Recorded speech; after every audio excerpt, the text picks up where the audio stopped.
घमंडी सास। घमंडी और सख्त हृदय वाली पुष्पा 92 वर्षीय अपनी सास विमला पर बहुत जुल्म करती थी। ससुर के गुजर जाने के बाद से पुष्पा ने अपनी सास विमला का जानवरों से भी बदतर हाल कर दिया था। वो उसकी गिनती घर के नौकरों में करती, उसे अलग थाली में खाना देती, रहने के लिए अलग छोटा सा कमरा। ये सब देख पुष्पा के पति आलोक को बेहद दुख होता, लेकिन वे चाहकर भी ना कुछ कह पाते ना कुछ कर पाते। एक तरफ उसकी 92 वर्षीय वृद्ध माँ थी, तो दूसरी तरफ उसकी धर्मपत्नी। वो करता भी तो क्या करता, वो असमंजस में पड़ गया था। तभी एक दिन पुष्पा अपने पति आलोक से कहती है, सुनो जी, मैं सोच रही थी क्यों ना अपने बेटे राहुल की भी शादी करा दे। देखो ना, घर का सारा काम मुझे अकेले करना पड़ता है और वो बुढ़िया की देख रेख भी मुझे ही करनी पड़ती है। मुझसे नहीं होता ये सब। ठीक है, हम राहुल के लिए लड़की देखना शुरू करते हैं। वैसे भी अब उसकी उम्र हो चुकी है। पुष्पा राहुल की शादी के बारे में सोचकर मन ही मन खुश होने लगती है। दरअसल पुष्पा अपने लिए एक ऐसी बहू की तलाश में है जो गाय से भी ज्यादा सीधी और कोयल से भी ज्यादा मीठी हो।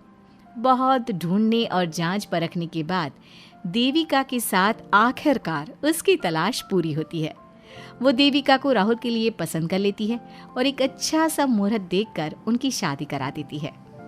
ऊंचे संस्कार और सरल स्वभाव वाली देविका ने ससुराल में पहले दिन से ही सबका दिल जीत लिया। वो रोजाना अपने ससुराल में दिन की शुरुआत पूजा पाठ से करती और सबका अच्छे से ख्याल रखती। एक दिन देविका सबके लिए डाइनिंग टेबल पर प्लेट लगाती है। सभी लोग टेबल के पास आकर बैठ जाते हैं। देविका अपनी दादी सास का भी हाथ पकड़कर उन्हें डाइनिंग टेबल पर बिठाती है और उन्हें खाना परोस ही रही होती है कि पुष्पा उसे रोक लेती है। ठहरो देविका।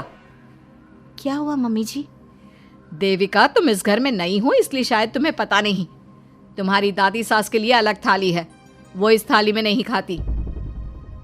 देविका मुड़कर विमला की तरफ देखती है और फिर अपनी सास पुष्पा से प्रश्न करती है, लेकिन मम्मी जी, रसोई में तो यही प्लेट थी। तुम यहीं ठहरो, मैं इनके लिए प्लेट लेकर आती हूँ। पुष्पा रसोई में किसी कूड़ेदान की तरह पड़ी प्लास्टिक की प्लेट लेकर आती है और उसी में विमला के लिए खाना लगाती है। जब ये सब देविका देखती है तो वो आश्चर्य में पड़ जाती है और फौरन उठकर रसोई घर से दूसरी प्लास्टिक की प्लेट भी ले आती है। अरे बेटा, ये दूसरी थाली तू किसके लिए लाई है? देविका मासूमियत के साथ जवाब देती है, आपके लिए मम्मी जी। हाँ, मेरे लिए? पर क्यों? माँ जी, जब आपने अपनी सास यानी मेरी दादी सास को प्लास्टिक की प्लेट में खाना लगाया तो मैं समझ गई कि यह ज़रूर आपके घर की कोई परंपरा होगी, इसलिए मैं आपके लिए भी ये प्लास्टिक की प्लेट ले आई। अब आप अपनी सास के लिए इस प्लेट में खाना लगा दीजिए और मैं अपनी सास के लिए इसमें खाना लगा देती हूँ। देविका की बातों से पुष्पा हैरान हो जाती है। वो सोच में पड़ जाती है कि वो अपनी बहू देविका की मासूमियत पर खुश हो या फिर उसकी नासमझी पर दुखी। इसी तरह दिन बीतते चले जाते हैं और अब देविका को घर का माहौल और सास का स्वभाव सब समझ में आने लगता है।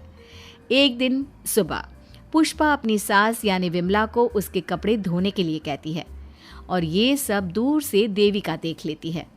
उसके कुछ ही समय बाद देविका आती है और अपनी सास पुष्पा से कहती है, मम्मी जी, मैंने घर का सारा काम कर लिया है, कपड़े, बर्तन, झाड़ू, पोछा सब लगा लिया है। अब मैं आपके पैर दबा देती हूँ। अरे लेकिन बेटा, तूने कपड़े नहीं धोए? मेरे कपड़े तो अंदर कमरे में ज्यों के त्यों पड़े हैं। मैंने आपके कपड़े नहीं धोए मम्मी जी। आप जब दादी से बोल रही थी ना कि आज उन्हें अपने कपड़े खुद धोने होंगे, तो मैंने सब सुन लिया था। फिर मुझे लगा आज पूर्णिमा भी है, इसलिए शायद ये आपके घर की कोई रस्म होगी, तो मैंने आपके कपड़े भी नहीं धोए मम्मी जी। देविका की बातें सुनकर पुष्पा अपना सर पकड़ लेती है और मन ही मन कहती है, ये तो ज़रूरत से कुछ ज़्यादा ही सीधी है। अब क्या करूं मैं इसका? इस बुढ़िया ने मुझे परेशान करके रख दिया है। एक तरफ वो ज़रूरत से ज़्यादा सीधी मेरी बहू, जो मेरी हर हरकत को इस घर का रिवाज समझ लेती है, और दूसरी तरफ ये बुढ़िया जो रोज़ अपना बिस्तर गंदा कर देती है। आए बुढ़िया, अब कौन करेगा ये बिस्तर साफ? बाहर से नौकर बुलाने पड़ेंगे क्या? चल जल्दी से अपना बिस्तर साफ कर, गंद मचा कर रखा है। बहू, तू ऐसा क्यों कहती है? मैंने तेरा क्या बिगाड़ा है? मैंने तो कभी तुझसे ऊंची आवाज में बात तक नहीं की, पर तू मुझसे इतनी नफरत क्यों करती है? तभी वहां आलोक, देविका और उसका पति आ जाता है। क्या हुआ पुष्पा, तुम माँ पर ऐसे क्यों चिल्ला रही हो? अरे देखो ना अपनी माँ को, इस बुढ़िया ने अपने बिस्तर का क्या हाल कर रखा है। कितनी बदबू आ रही है इस बिस्तर से, किसी काम की नहीं ये बुढ़िया। आप एक काम क्यों नहीं करते, इस बुढ़िया को वृद्धाश्रम क्यों नहीं छोड़ आते? आलोक ये सुनकर परेशान हो जाता है। वो मन ही मन अपनी माँ से अपनी गलतियों की माफ़ी तो मांगता है, लेकिन जुबान से कुछ नहीं बोलता।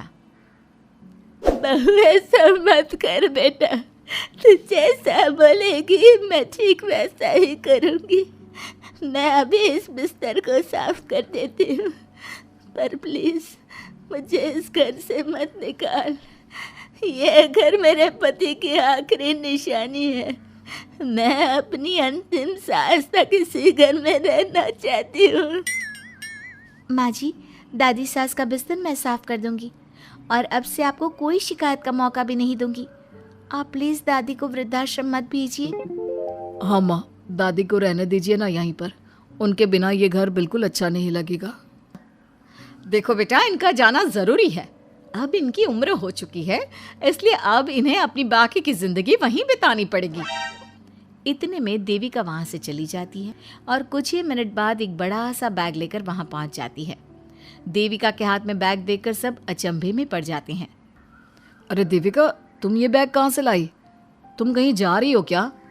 माँ जी ने अभी तो बोला थोड़ी देर पहले कि अब उनकी सास बूढ़ी हो चुकी हैं और उनकी असली जगह वृद्धाश्रम में ही है, तो मैं ये दूसरा बैग उनके लिए भी ले आई।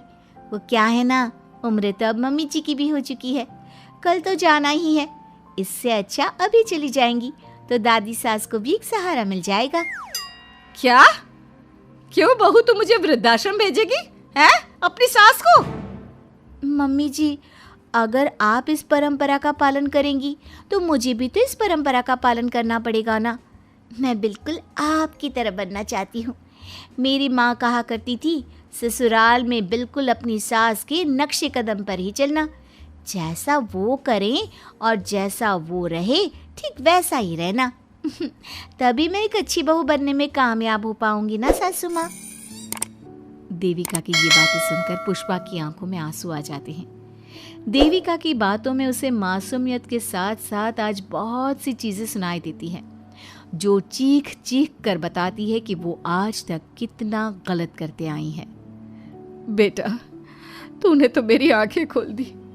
अपने ससुर के देहांत के बाद मैंने न जाने अपनी सास पर कितने अत्याचार किए, उन्हें कितना जलील किया, खरी खोटी सुनाई। आज अगर तू नहीं होती तो मुझे कभी अपनी गलतियों का एहसास तक नहीं होता। देर से ही सही, आपको अच्छे बुरे का एहसास हुआ, यही बहुत बड़ी बात है। मम्मी जी, तो अब आपके सामान का क्या करना है? अरे जा जाकर इसे मेरे कमरे में रख कर आ जा। अब कोई कहीं नहीं जाएगा, सब यहीं साथ में रहेंगे। बहू, मुझे समझ में नहीं आ रहा मैं तेरा किन शब्दों में धन्यवाद कहूँ। जो चीज़ तूने 2 दिन में पुष्पा को समझा दी, वो मैं बरसों से कहने की हिम्मत तक ना कर सका। पापा जी, ज़रूरी नहीं कि हर बात कहकर भी बताई जाए।